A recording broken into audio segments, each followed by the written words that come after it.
ఈ వీడియోలో మనం క్వశ్చన్ నెంబర్ 11 ఎలా సాల్వ్ చేయాలో నేర్చుకోబోతున్నాం. క్వశ్చన్ చూసినట్టయితే a uniform meter rule balances horizontally on a knife edge placed at the 58 centimeter mark when a weight of 20 gram force 20 gf is suspended from one end. Draw a diagram of the arrangement. What is the weight of the rule? ఇక్కడ మనం question అర్థం చేసుకున్నట్టయితే ఒక uniform metre rule ఉంది. దాన్ని ఒక knife edge అనేది 58 centimetre దగ్గర పెడితే ఆ రూల్ని ఆ నైఫ్ ఎడ్జ్ అనేది బ్యాలెన్స్ చేస్తుంది. ఎప్పుడు 20 గ్రామ్ ఫోర్స్ వెయిట్ ఒకవైపు సస్పెండ్ చేసినప్పుడు. అంటే మీకు క్లియర్గా అర్థం అవ్వాలంటే ఇలా ఒక మనం మీటర్ రూల్ తీసుకున్నాం. ఈ పాయింట్ని ఈ ఎండ్ పాయింట్ని ఏ అనుకుందాం, ఈ ఎండ్ పాయింట్ని బి అనుకుందాం. ఇది మనకి మిడ్ పాయింట్, దీన్ని నేను ఇది మిడ్ పాయింట్ ఓ అనుకుంటున్నాను. ఇప్పుడు ఇది మీటర్ రూల్ అంటే 100 సెంటీమీటర్, అంటే ఇది 50 ఇది 50 ఇక్కడ రాస్తున్నాను నేను. ఇక్కడ నుంచి ఇక్కడ దాకా 50 సెంటీమీటర్, ఈ రిమైనింగ్ 50 సెంటీమీటర్. నేను ఇక్కడ ఎందుకు రాయలేదో మీకు క్లియర్ చెప్తాను. ఇప్పుడు 58 సెంటీమీటర్ దగ్గర ఒక నైఫ్ ఎడ్జ్ పెట్టి దీన్ని బ్యాలెన్స్ చేసాం. 58 అంటే చూడండి ఇక్కడ దాకా 50 కదా, ఇక్కడ 60 అయి ఉంటుంది. సో కొంచెం దగ్గర ఇక్కడ ఒక మన నైఫ్ ఎడ్జ్ తీసుకుంటే ఈ పాయింట్ నేను పి అని తీసుకుంటున్నాను. ఇక్కడ రాద్దాం పి అని. ఇది 58 అంటే ఇక్కడి నుంచి ఇది 50, ఇది ఒక 8 అంటే ఇది ఒక 8 సెంటీమీటర్. ఇక్కడ ప్లేస్ రావడానికి సెంటీమీటర్ రావడానికి ప్లేస్ లేదు, సో జస్ట్ 8 అని రాస్తున్నాను, అంటే అది 8 సెంటీమీటర్. ఓకే, ఇది 50 సెంటీమీటర్. ఇప్పుడు ఇది 8 అయిపోయింది కదా, మరి ఇక్కడ నుంచి ఇక్కడ డిస్టెన్స్ ఎంత ఉంటుంది? ఓ నుంచి బి వరకు 50 కాబట్టి ఆల్రెడీ 8 అయిపోయింది కదా, మిగతాది 42 సెంటీమీటర్ ఉంటుంది. రైట్, ఇప్పుడు ఇక్కడ ఒక నైఫ్ ఎడ్జ్ పెడితే అది ఈ రూల్ని మీటర్ రూల్ని బ్యాలెన్స్ చేయగలిగింది. యాక్చువల్గా ఎప్పుడు 20 గ్రామ్ ఫోర్స్ అని ఒక వెయిట్ని ఏదో ఒక వైపు, ఏ వైపు కానీ బి వైపు కానీ సస్పెండ్ చేస్తే, ఇక్కడ ఏం చేస్తానంటే బి వైపు సస్పెండ్ చేస్తున్నాను. ఎంత సస్పెండ్ చేస్తున్నాను? 20 గ్రామ్ ఫోర్స్. అయితే మీటర్ రూల్ యొక్క వెయిట్ అంతా ఎక్కడ కాన్సన్ట్రేట్ అయ్యి ఉంటుంది? దాని మిడ్ పాయింట్ దగ్గర కాన్సన్ట్రేట్ అయ్యి ఉంటుంది. అంటే మనం ఇక్కడ మనం ఎంత వెయిట్ అనేది అప్లై చేయాల్సి ఉంటుంది అనేది మనం ఫైండ్ అవుట్ చేయాలి. దీన్ని నేను F1 అని తీసుకుంటాను అనుకుందాం.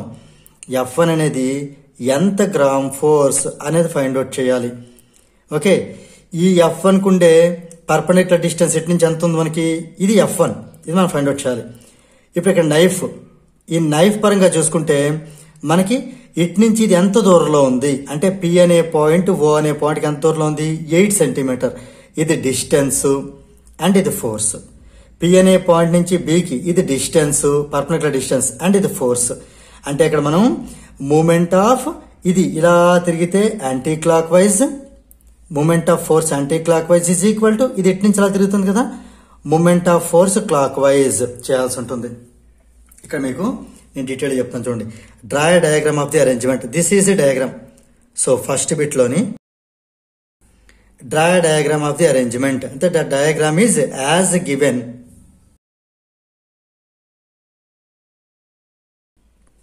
The diagram is as drawn here.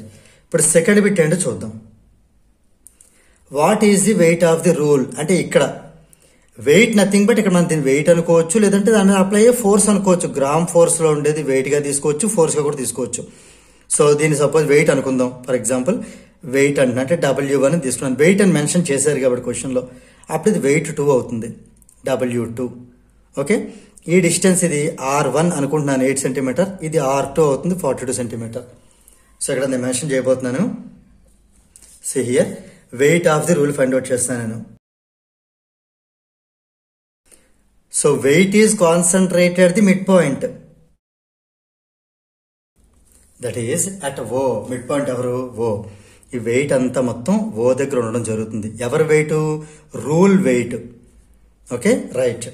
అంటే ఇప్పుడు మనకి ఇక్కడ మనం చెప్పొచ్చు, ఎలా చెప్పొచ్చు అంటే ఈ యాంటీ క్లాక్ వైజ్ ఉండే moment of force clock wise ఉండే మూమెంట్ ఆఫ్ ఫోర్స్కి ఈక్వల్ అవుతుంది. అలాగైనా చెప్పొచ్చు. ఇన్ అనదర్ వే కూడా చెప్పొచ్చు.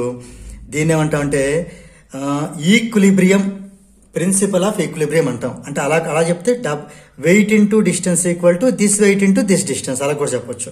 సో ఇక్కడ రెండు రాయొచ్చు మనం, ప్రిన్సిపల్ ఆఫ్ ఈక్విలిబ్రియం అని రాయొచ్చు, లేదా principle of moment of force అని అప్లై చేయొచ్చు. సో ఇక్కడ వెయిట్ కదా తీసుకుంటున్నాం, సో ప్రిన్సిపల్ ఆఫ్ ఈక్విలిబ్రియం రాద్దాం.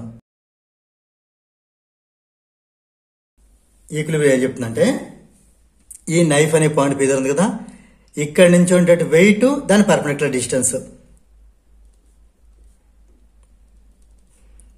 అలానే రైట్ సైడ్ కూడా ఇది దాటిన తర్వాత W2 ఇంటూ R2. ఇక్కడ మనకి వాల్యూస్ తెలుసు. W1 మనం ఫైండ్ అవుట్ చేయాల్సింది యాజ్ ఇట్ ఈస్ రాసేద్దాం. ఈ W1 అనే వెయిట్ ఎంత పర్పెండిక్యులర్ డిస్టెన్స్ అప్లై చేయబడింది, 8 సెంటీమీటర్, అంటే 8 రాస్తున్నాను.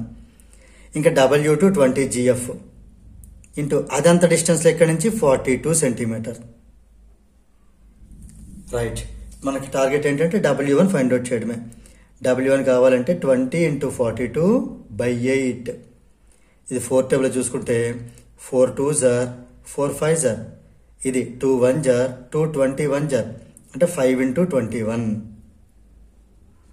అంటే 105. మరి యూనిట్స్ ఏంటి, ఇది వెయిట్ కదా, గ్రామ్ ఫోర్సే, ఎందుకంటే ఆల్రెడీ ఇటుపక్క కూడా వెయిట్ గ్రామ్ ఫోర్స్లో ఉంది కాబట్టి.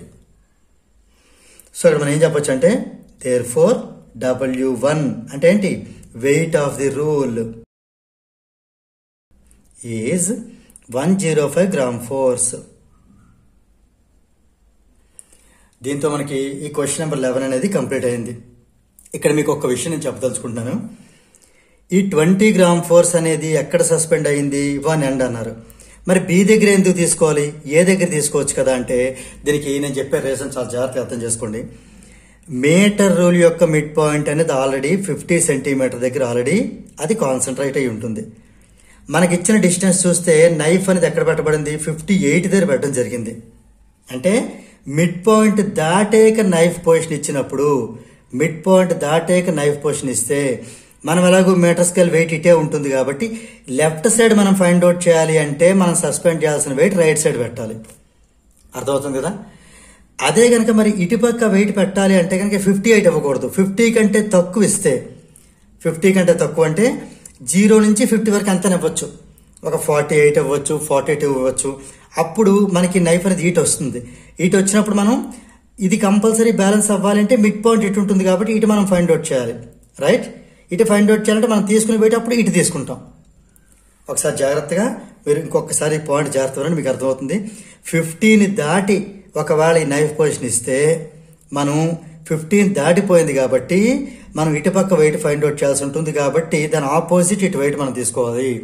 అదే చెప్పాను, ప్రిన్సిపల్ ఆఫ్ ఈక్విలిబ్రియం అన్నా principle of moment of force అన్నా కూడా ఒకటి క్లాక్ వైజ్ అయితే ఇంకోటి యాంటీ క్లాక్ వైజ్ అవ్వాలి.